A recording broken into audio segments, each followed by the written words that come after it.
things that you do. And I love the way that you explain it in terms of rewarding your brain of believing that you haven't reached that, let's say, you haven't reached that 20 minutes. You haven't even reached, let's say you smoke 10, as you mentioned, smoke 10 cigarettes a day, and you reach that 5 that you told yourself, and you rewire the brain not to say on saying that, no, I haven't reached even that 5 cigarettes a day. And I feel like it's a way of just treating that self-care. And on top of that, in terms of self-care, I feel like it's quite hard because you are not, as someone, I would assume, as someone that had problems with their mental well-being, had an addiction. And it was quite hard of realizing that I need to do this for myself. I need to just getting more healthy, and hopefully the word healthy was something different within your mind before you started it, the self-care you started it. And I would agree with you when you say that you drinking a coffee without sugar, it's horrible. And in all honesty, I can't just drink a coffee without sugar. And it would seem like I'm an old person, actually. I wouldn't say that. Not before we get into the addiction and mental health school. You had a business earlier before that one, which is, if I'm not mistaken, in terms of you founded a fitness business that became quite successful, but lost in the 2018 economic that turned down. How did that experience affect you, both personally and professionally? So I was devastated. I ended up homeless because we didn't have the money left in the company, and all my stuff was in California, and I was moving back to Philadelphia, and that moving truck caught on fire. So all I had was the clothes on my body, my dog, my car, my laptop, my phone, and my djembe drum. That's all I had. And I remember sitting on the floor. I was squatting in a house with no heat, no running water, and I was saying to myself, how did I get here? I went from making millions of dollars to broke in 30 days. And I remember I sat there and I said, I've got to figure out a way to get out of this. What can I do? And I got really angry at first. And I was like, mad at everything. And I threw my phone and I broke my phone. And I remember sitting there going, great, now I have no phone. The one thing I could use to make money or get a job, I now don't. Yeah, destroy it. So after I had my temper tantrum, I sat there and I said, okay, you can get yourself out of the situation. You've been broke before. You've been homeless before, you can do it. And that was it. I just started putting one foot in front of the other. And I said, you're going to apply to jobs. And I would go to the library and I would use their computer and I would just apply to 80 jobs a day. And I'm going to take whatever comes my way, even if it's not what I want to do, just to get income. And I got an interview and I went, and it wasn't what I wanted. It was mental health with children, which I didn't want. And it was in a psychiatric unit, which I really didn't want, but I took it. And I thought, I'm just going to start here. And while I was sitting there helping these kids, I thought, I think I want to do something different. And I just kind of shifted gears and did some stuff in the music industry. And I met my husband in the music industry at that point. And then I started traveling, and we were traveling all around. I ended up in Florida. And then I felt called to come back into mental health and addiction. And I said, but this time I don't want to do nonprofit, because I had always done nonprofit. I worked with the homeless. I worked with the severely ill. I wanted to do the top 1% to 5% of people. I want to do the celebrities and the executives. So that's what I decided to do. I thought, I'm going to come in and work with them. And I did. And it got very, very successful. And as I was doing it, people started asking me, how are you doing this? How are you working with these people? How are you successeld? And I said, well, let me create a class. So back in 2014, I made one class. That's all I made. Here's one class. And I held it once a month for 2 days. And I always had 10 people. And I thought, I need to come up with something else. I created a second class. And then I'm sitting there and I'm going, well, now they're asking for this third class. So I created a third class. Yeah. And then it was a fourth class. And then I went, oh my goodness, there's so many topics nobody's teaching. They're not teaching trauma. They're not teaching mental health coaching. So we just started creating all this stuff. And we've got 46 classes. We're in 40 countries right now, accredited everywhere, and translated into, I think, 10 different languages. So it sort of just blew up. And I didn't intend it that way. I just created a class, figured I was teaching people to do what I did, and it just kept going. So it's been neat.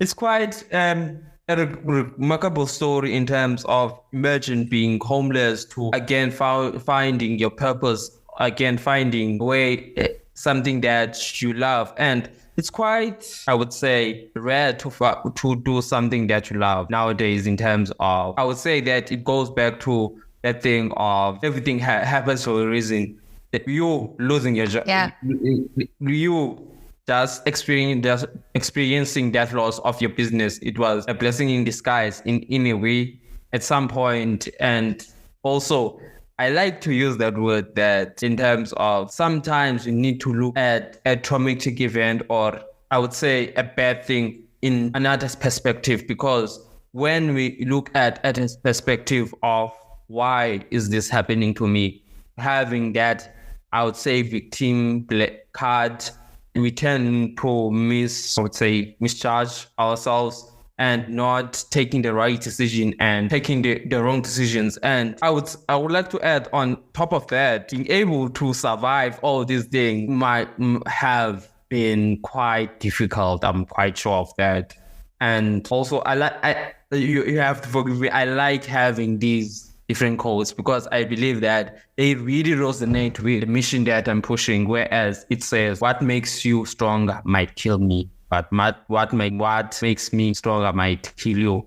And it's quite a code that I really go into within that. And I just wanna, as much as mental health is something that people really are keen on wanting to talk about, but at the same time, there's so many few people that are actually pushing the word. In a way, would you say that you moving from non-profit, I would say, organization to making a profit on focusing on these high-performing people really gave you that thing of security in terms of that? And how, as someone who works with people like high-performing, how do you yourself work on yourself in terms of mental well-being of doing the job? So I think being able to work with the top performers allows me to offer more pro bono or free services.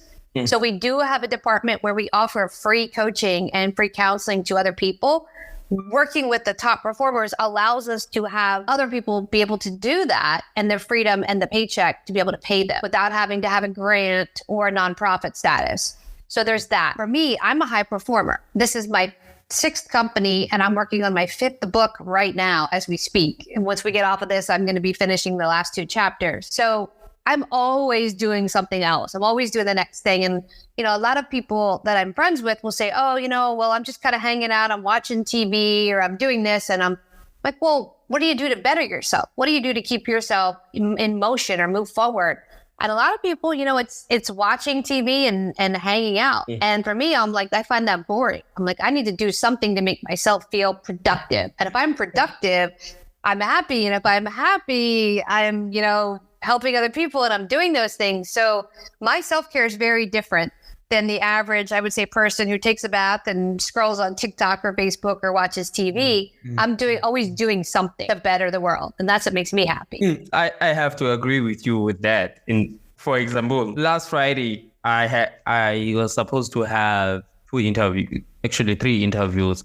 And at some point, one thing that I realized, as much as you keep on working, you think that, as I mentioned, that scrolling on TikTok, it's something that is wrong for people. As individuals, you need to be productive. At some point, I feel like something that we really need, not scrolling, but able to look back and reflect on how are you feeling, how are you doing? Because it's something that I've realized nowadays that as much as I keep on doing this thing of podcast, quite stressful. I don't want to lie. Because yes, last month I did 33 episodes in 1 month. So it's quite, and one thing that I realized that it's hard to do things alone. One thing that I've realized, because podcasting demands a lot, from editing to researching to drafting questions to setting meetings with people in terms of that, and it's quite hard. And being someone who really likes in terms of this engagement, I believe that through this conversation, that's where people will really relate with us in terms of what it really means to to what it really means when you imply the word self-care, what it really means to take care of your mental well-being. And as you've said that when we're done with this, you'll jump off to write your 2 chapters of your book. And being an author, it's something else. I don't know, like it's something else. It really takes time, energy. Yeah. And you've written 5 best-selling books. Number 1, your sort of best-selling book. Can you tell us about the key messages in your books and how they contribute to your overall mission? So this one is a part 2 to my part 1, which is I married a junkie. And it's all about my relationship with my husband's heroin addiction for 10 years. And he passed away. So a lot of people want to know what happened. And I didn't talk about it. I didn't post it. So this is the whole book of what really happened for the past like 6 or 7 years of my life. So it's entertaining, but it's pretty, gritty and raw and whatnot. So there's that. I have 2 of those. I have 2 workbooks for people. One is in addiction, like a workbook to help people get their mind right when you first get sober. I have a workbook for life coaching, which is more for like other stuff, like financial and relationships and things like that. And then I have a book called The 7 Keys to Tap into the Wealth Inside You. And it's all about law and manifestation. So it's 7 ways to manifest anything you want, whether it's money or a relationship or more free time or success, how to get where you want to go, starting with the basics. So I have all of those. And then I have another workbook in addiction as well.